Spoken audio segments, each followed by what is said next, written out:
It's 1771, in a small village called Cromford, in Derbyshire, central England. A former barber and wigmaker named Richard Arkwright has just built a 5-story building by the River Derwent. It doesn't look like much, but this building is going to change the history of humanity. Inside is a new machine, the water frame, a hydraulic spinning frame that spins cotton automatically, driven by a water wheel. It's faster than any human spinner. It produces stronger, more uniform thread. And it needs workers, yes, but they don't need to be expert spinners. Anyone can operate the machine, including children. Arkwright hires 200 people. He builds houses for them next to the factory. He establishes work shifts. He organizes production in a chain. He hasn't just invented a machine. He has invented the factory. And with the factory, he has set in motion the greatest economic transformation since the Neolithic Revolution. In the previous episodes, we've traced the medieval economy, the rise of merchants, mercantilism, and colonialism. All of that created the conditions for what comes now. Today we talk about the Industrial Revolution. The moment the economy stopped growing slowly, as it had for millennia, and began growing exponentially. The moment machines started doing the work that human hands used to do. It wasn't an event. It was a process lasting decades. But its consequences were so profound they divided economic history into a before and an after. To understand what the Industrial Revolution changed, you need to understand what came before. And what came before was the domestic system, also called the putting out system. It worked like this. A merchant bought the raw material, wool or cotton, for example. He distributed it among peasant families who worked in their own homes. Each family spun, wove, or sewed by hand, using simple tools. When finished, they returned the product to the merchant, who paid them by the piece. It was a flexible system. Families combined textile work with farming. They worked at their own pace, in their own homes. No boss watching over them. But it was also a slow system. Production depended on the speed of human hands, and that speed had a limit. The domestic system had worked for centuries. In 1700, much of England's textile production was still done this way. But it was about to be swept away by mechanization. The Industrial Revolution began in the textile sector. And it started with a series of inventions that accelerated one another. In 1764, James Hargreaves invented the spinning jenny, a spinning machine that allowed a single worker to operate 8 spindles at once instead of 1. It multiplied production 8-fold. But it was still manual and the thread was fine and weak. In 1769, Richard Arkwright patented the water frame, a frame powered by water that produced much stronger thread. It was too large and expensive to fit in a house. It needed to be near a river. It needed a dedicated building. It needed a factory. In 1779, Samuel Crompton combined the two ideas in the spinning mule, which produced fine, strong thread at high speed. And thread production soared. But fast spinning created a bottleneck. Now there was too much thread and not enough weavers. In 1785, Edmund Cartwright invented the power loom. And then the entire process, from raw material to finished cloth, could be mechanized. And on top of all this, the steam engine. James Watt didn't invent the steam engine, but he improved it so much he made it useful for industry. In 1769 he patented a design that consumed far less fuel than previous models. By 1783, Watt had developed a double-acting steam engine with rotary motion, a machine that could directly drive the machinery of any factory. The steam engine freed factories from the river. You no longer needed to be beside a current of water.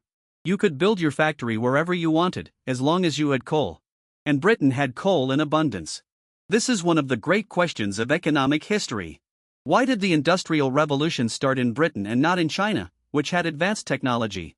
Or in the Netherlands, which had Europe's most sophisticated economy? Or in France, which had more population and more resources?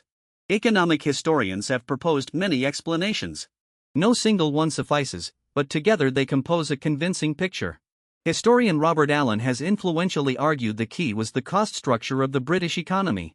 Wages in Britain were relatively high compared to the rest of Europe. And energy was cheap, because coal was abundant and accessible. The consequence was logical. Machines that saved human labor and consumed energy were enormously profitable in Britain. The spinning jenny, the water frame, the steam engine, all replaced expensive labor with cheap energy. In France or India, where wages were much lower, those same machines wouldn't have been profitable. It wasn't worth investing in an expensive machine if labor was cheap. But there were other factors. Britain had institutions protecting property and contracts, a stable legal system, a parliament limiting the king's power, patents protecting inventors. It had a developed banking system channeling savings into investment. It had a large domestic market well connected by navigable rivers and canals. And it had the enclosure movement. From the 16th century, but especially in the 18th, common lands were privatized. These were the lands where peasants grazed their animals and gathered firewood. Between 1750 and 1850, some 4,000 acts of parliament converted these common lands into the private property of large landowners.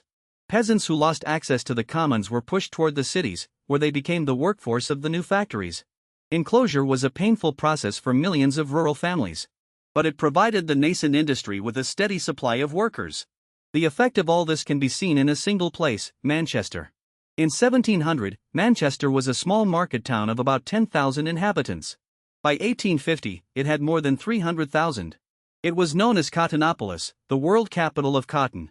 Manchester's cotton mills produced cloth at a speed and cost that would have been inconceivable a generation earlier.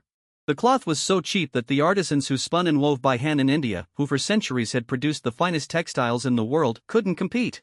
India's textile industry was devastated by British imports. Manchester was the future. Noisy, dirty, full of smoke, with 6-story factories running 16 hours a day. But also incredibly productive. The quantity of goods humanity could produce had multiplied in unimaginable ways.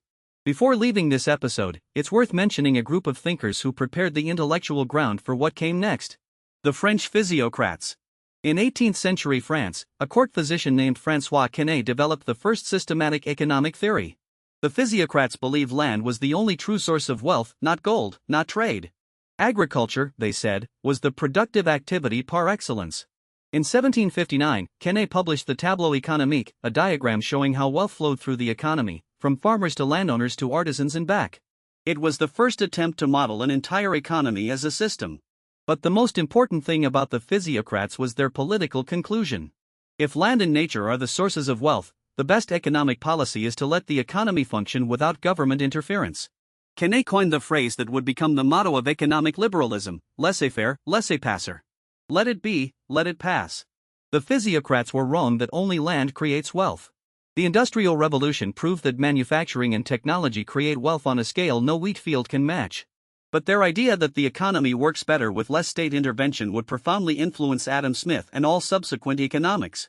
The Industrial Revolution was simultaneously the greatest liberation and the greatest dislocation humanity had experienced.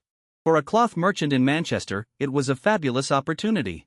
He could produce more, faster, and cheaper than anyone in history. For an inventor like Arkwright, who started as a barber and died as one of the richest men in England, it was proof that skill and audacity could be worth more than lineage. But for a domestic spinner who watched the machine do in 1 hour what took him a day, it was the destruction of his way of life. For a peasant expelled from the commons, it was the end of a way of life that had lasted generations. For a family migrating to Manchester, it was cramming into miserable housing next to a factory that never stopped. The Industrial Revolution created unprecedented wealth. But it distributed it enormously unequally. And the people who built that wealth with their hands were, in many cases, the ones who benefited least from it. 3 ideas to take away from this episode. First, the Industrial Revolution was the transition from the domestic system, where production was done by hand in homes, to the factory system, where machines produced on a massive scale. That transition multiplied productivity in unimaginable ways. Second, Britain was the first country to industrialize due to a combination of factors: high wages, cheap energy, good institutions, available capital, and a supply of workers created in part by the enclosures. Third, the physiocrats prepared the intellectual ground by arguing the economy works better when the state doesn't interfere. They were wrong about land, but right about laissez-faire, at least according to the tradition that followed them. The factories produced more goods than anyone had imagined. But inside those factories, reality was bleak. Children working 16 hours a day. Workers losing fingers in the machines. Cities choking in smoke. The people who built the Industrial Revolution fought back. And their struggle created the labor movement. That's next time.